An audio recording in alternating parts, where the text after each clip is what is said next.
আমার সেই চিরচেনা ব্রিজ, টিকাটুলি ফুটওভার ব্রিজ। কোনো এক জানুয়ারিতে ঠিক এখান দিয়ে আমি কলেজে যাতায়াত করতাম একটা সময়। আজ পুরো প্রেক্ষাপটটাই বদলানো।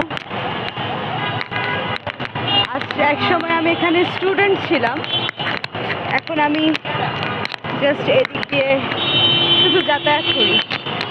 এই ব্রিজে আমার অনেক স্মৃতি, অনেক পুরনো স্মৃতি, অনেক নতুন স্মৃতি।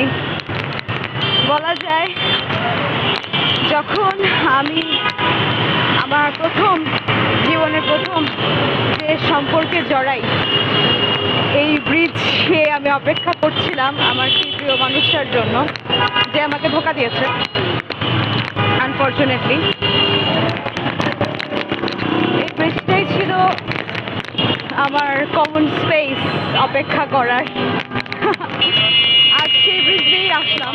নতুন বছর, নতুন দিন, জানুয়ারি 2026। অনেক কিছু বদলে গেছে, অনেক কিছু বদলে গেছে। শুধু বদলায়নি ব্রিজটা, আর বদলায়নি হয়তো আমার মনটা।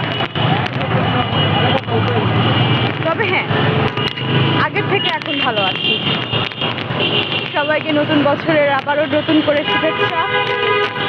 ভালো থাকুন, সুস্থ থাকুন, সুন্দর থাকুন। নতুন বছরকে সুন্দরভাবে পালন করুন। বাই, আল্লাহ হাফেজ।